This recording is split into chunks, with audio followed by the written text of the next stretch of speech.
Hello everyone. अपनी previous class में हमने अपनी fourth and last colligative property that is depression and freezing point उसे फिनिश किया था। अब इस चैप्टर के एक लास्ट पार्ट हमारे पास बचा है जिसमें हमें बात करनी है want of factor. But want of करने से पहले हमारे पास एक टर्म आती है एबनॉर्मल मॉलिक्यूलर मासेस। सबसे पहले हम उसकी बात करते हैं कि वो क्या होते हैं। Topic is abnormal molecular masses.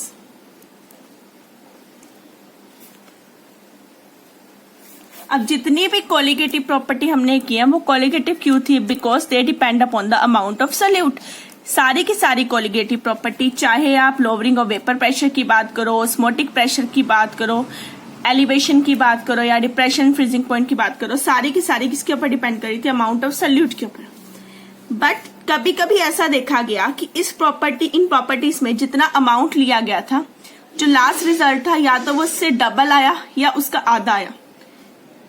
अब जब वो सल्यूट के अमाउंट पे डिपेंड कर रही थी तो बिल्कुल सेम हमारे पास वही आना चाहिए था, ना कि ज्यादा या कम।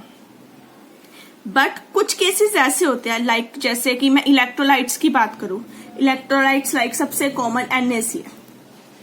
सपोज करो ये आपके पास सल्यूट है, आपने इस सल्यूट को लिया था सपोज करो 0.1 ग्राम। बट जैसे ही सोल्यूशन में जाता है ये क्या हो जाता है? Dissociate in Na positive plus Cl negative. Solute मैंने लिया 0.1 ग्राम, बट जाकर वो क्या हो गया? डिसोसिएट हो गया। इतना ही पॉजिटिव आयन उतने ही नेगेटिव। अब पॉजिटिव आयन कितने होंगे? जितना ये लिया था यानी 0.1 ग्राम, और नेगेटिव कितने होंगे? 0.1 ग्राम। अब तो ये टोटल कितना हो गया? 0.2 ग्राम। ठीक है, यानी कि जो हमारा रिजल्ट आएगा वो तो सल्यूट के अमाउंट पे डिपेंड करेगा ना कि वो सोल्यूशन में जाके कैसा हो गया। यानी कि अब वो अमाउंट हमारा जितना हम सोच रहे थे उससे क्या आ गया? डबल आ गया। सिमिलरली आप बात करो बेंजोइक एसिड की। बेंजोइक एसिड को जब बेंजीन में डाला जाता है तो वो एसोसिएशन यानी कि डाइमर फॉर्म करता है। तो एसिड्स क्या करते हैं? डाइमर बना देते हैं। सपोज आपने यहाँ पर 0.1 लिया होगा तो यहाँ पे 0.05 रह गया होगा उसका, क्योंकि दो जुड़ गए ना। ठीक है, तो उन्होंने क्या कर दिया? डाइमर की फॉर्मेशन कर दी। तो उस केस में हमारा रिजल्ट क्या आ रहा था? अलग आ रहा था। अब ये तो आ गया कि जनरली होता क्या, जब एक सोल्यूट आपने लिया वो सोल्यूट सॉल्वेंट के साथ आइदर डिसोसिएशन या एसोसिएशन शो कर देता है। इसकी वजह से हमारा जो मॉलिक्यूलर मास है यानी कि जो हमारा रिजल्ट है वो क्या आता है? अलग अलग आता है। ठीक है, जितना हम सोच रहे होते हैं उतना ना आकर इससे ज्यादा आता है। जैसे इसी की बात करें हम, NaCl की बात करो या सुक्रोज की बात करो, सुक्रोज भी इसी तरह से डिसोसिएट हो जाएगा, 2 पार्ट्स दे देगा हमें। सपोज किया जाता है कि इसका जो डिप्रेशन इन फ्रीजिंग पॉइंट है, लास्ट वाली प्रॉपर्टी की बात करिए, एक्चुअल रिजल्ट आ रहा था इसका 1.86 डिग्री, पर जब इसे कैलकुलेट करके फाइंड आउट किया गया तो इसका रिजल्ट इससे डबल आया, जस्ट बिकॉज ये 2 आयंस में डिसोसिएट हो गया। तो इसका रिजल्ट आया 3.72। ठीक है, तो एसोसिएशन हो रही है या डिसोसिएशन हो रही है उसकी वजह से हमारे रिजल्ट में क्या आ जाएंगे? थोड़े से चेंजेस आ जाएंगे। अब जितनी भी हमने प्रॉपर्टी पढ़ी आप सबके रिजल्ट चेक कर लो, उनमें हमेशा क्या आ रहा है? मॉलिक्यूलर वेट जो हम निकालते हैं सोल्यूट का वो हमेशा इनवर्सली प्रोपोर्शनल आ रहा है हमारी कोलिगेटिव प्रॉपर्टी के।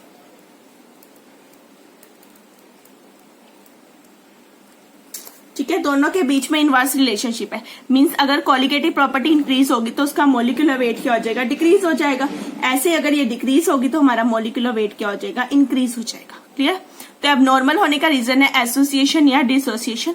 और दूसरी चीज आपने ध्यान रखनी है कि जो मॉलिक्यूलर वेट है वो इनवर्सली प्रोपोर्शनल किसके? हमारी कोलिगेटिव प्रॉपर्टी के। अब इन्हीं की वजह से क्योंकि अब नॉर्मेलिटी आ गई तो हमें कुछ ना कुछ करेक्शन लगानी पड़ी। उस करेक्शन को हम बोलते हैं वांट ऑफ फैक्टर। ये हमारा वांट ऑफ फैक्टर जिसे हम आई से रिप्रेजेंट कर रहे हैं, आइस वांट ऑफ फैक्टर। तो जितनी भी हमारी प्रॉपर्टी है, ठीक है, वो सारी क्या हो जाएंगी? हमारी चेंज हो जाएंगी। पहली प्रॉपर्टी थी हमारी lowering of vapour pressure P0 minus PS।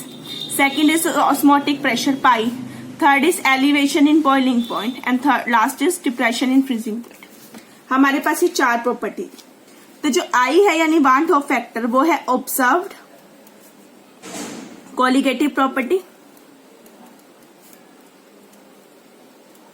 Divide by normal colligative property. जैसे इस केस में कोलिगेटिव प्रॉपर्टी इतनी थी, इतना डिग्री आ रहा था, बट जब आपने उसे ऑब्जर्व किया ये इतना था। नॉर्मल ये है, ऑब्जर्व ये, ठीक है। तो यहां से इन दोनों का रेशियो जो आएगा हमारे पास ऑब्जर्व बाय नॉर्मल, तो आंसर कितना आ जाएगा 2। तो 2 ही तो हमारा था ना एबनॉर्मेलिटी फैक्टर, यानी कि वान होफ फैक्टर आई की वैल्यू, ठीक है। तो observe colligative property divide by normal colligative property. तो अब हमारी सारी प्रॉपर्टी में क्या आ जाएगा, चेंज आ जाएगा। कैसे, जैसे पाई को हम क्या लेते हैं, जो हमारा प्रेशर था pi is equal to CRT, तो अब क्या बन गई pi is equal to ICRT। I abnormality वाला फैक्टर आ गया। Delta TB is equal to KB into M लेते थे आप, तो वो बनेगा delta TB is equal to IKB into M। एक लेते हैं delta TF is equal to KF into M, वो बन जाएगा delta TF is equal to IKF into M, ठीक है। जिस भी प्रॉपर्टी की बात करें, लाइक ऑस्मोटिक प्रेशर की बात करें, observe osmotic pressure divide by normal osmotic pressure, ठीक है, ये चीज आ जाएगी। अब कोलिगेटिव प्रॉपर्टी किसके इनवर्स प्रोपोर्शनल है, मॉलिक्यूलर वेट के, तो मैं आई को ऐसे लिख सकती हूँ, normal molecular weight divide by observe molecular weight, ठीक है। ऑब्जर्व यानी कि एक्सपेरिमेंटल और नॉर्मल यानी कि कैलकुलेटेड, जो फर्क आएगा, क्लियर। हम क्योंकि ये चीज हम ऊपर पढ़ चुके हैं, both are inverse two each other, clear, इतना आ गया। अब इसका यूज क्या है, तो बात करते हैं use of one Hoff factor.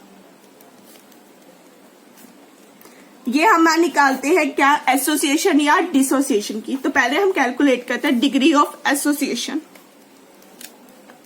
To calculate degree of association, कितनी एसोसिएशन हो रही है हम उसकी बात करेंगे, ठीक है। अब एसोसिएशन है, लाइक मैंने अभी बोला, बेंजीन जो है, बेंजोइक एसिड बेंजीन में जाकर, अगर आपका सल्यूट बेंजोइक एसिड है और सॉल्वेंट बेंजीन है, तो जाकर उसमें क्या बना देता है, डाइमर बना देता है। तो मैंने एक ए लिया, उसने जाकर डाइमर बनाना है, तो ये डाइमर मतलब 2, ट्राइमर भी बना सकता है, तो 3 हो जाएंगे इकट्ठे, टेट्रामर में 4, तो हम N लेते हैं कि N मोल इकट्ठे हो गए, डन। फिर आप लोगे इनिशियल, जब आपने इनिशियल लिया तो सिर्फ ये लिया, अभी तक इसकी बात नहीं की थी, ये 0 हो गया, ठीक है। अब हम बात करते हैं, एक टर्म होती है alpha. Alpha is degree of association, कितने एसोसिएट हुए। ऐसे ही अल्फा डिग्री ऑफ डिसोसिएशन बन जाएगा, तो आपको बताना पड़ेगा आप क्या ले रहे हो, ठीक है।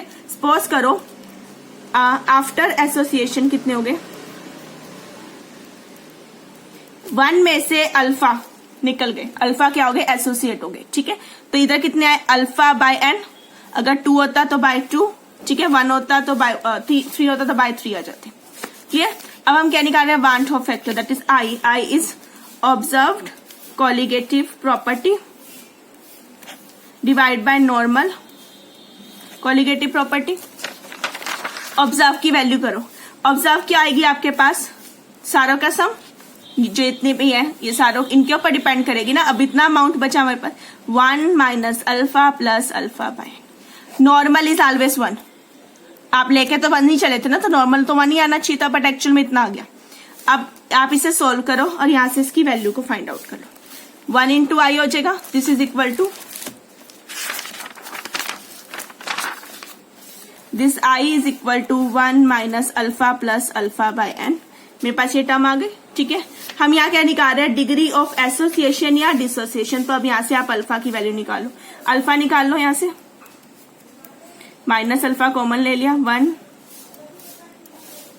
ये आ गया आपके पास, ठीक है। ये टर्म इधर ले जाते हैं, ये आई इधर आ जाएगा, ठीक है। मुझे अल्फा निकालना है, तो 1 माइनस आई अपॉन 1 माइनस 1 बाय, ये मेरे पास फॉर्मूला आ गया, ठीक है।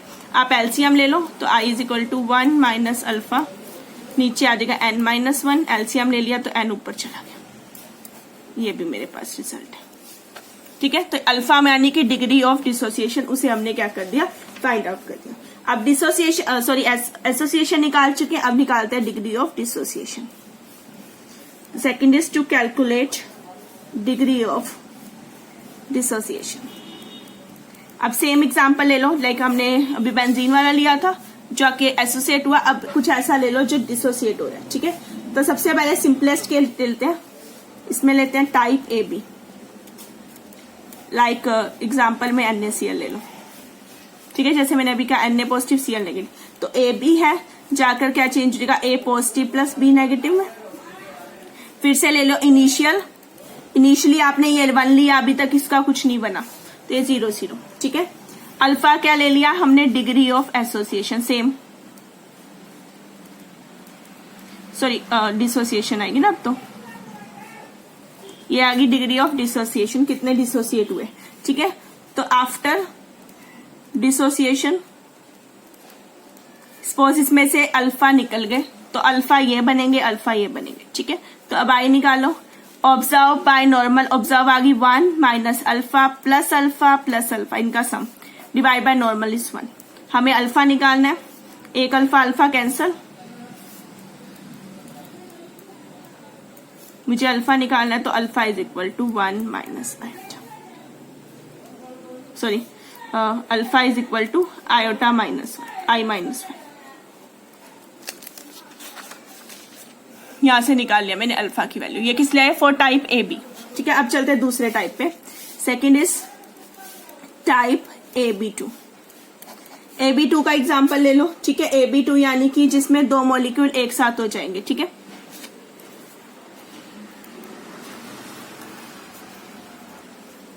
जब ये डिसोसिएट होगा तो आपके पास क्या बनेगा, A के ऊपर पॉजिटिव प्लस 2B नेगेटिव, ठीक है। 2B नेगेटिव आएंगे हमारे पास। स्टार्टिंग ले लो 0 1 0 0, और आफ्टर डिसोसिएशन 1 माइनस अल्फा, ये बनेंगे अल्फा, और ये डबल है इसके, तो 2 अल्फा हो गए, ठीक है।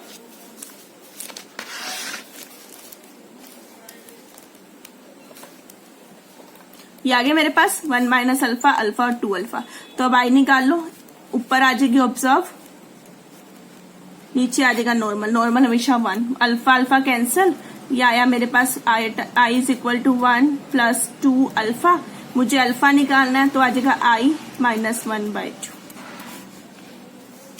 ये आ गया मेरे पास आई माइनस 1/2, क्लियर। तो ये मेरा किसका फॉर्मूला था, जब मेरे 2 बने, एक सिंपल में ही आया, दूसरे में ही आया, ठीक है। अब इसी को फॉर एंड के लिए लेते हैं, फॉर जनरल फॉर्मूला। आपके पास ए बी था, तो आपका रिजल्ट आया I is equal alpha is equal to I minus 1। जब ए बी 2 था, तो आपका रिजल्ट आया आई माइनस 1/2, ठीक है। अगर सपोज करो एन है, ठीक है, तब आपका फॉर्मूला क्या आ जाएगा, देखो यहाँ 2 मॉलिक्यूल थे, तो 2 माइनस 1, यहाँ 3 थे, 3 माइनस 1 2, ठीक है। तो जनरल क्या हो गया,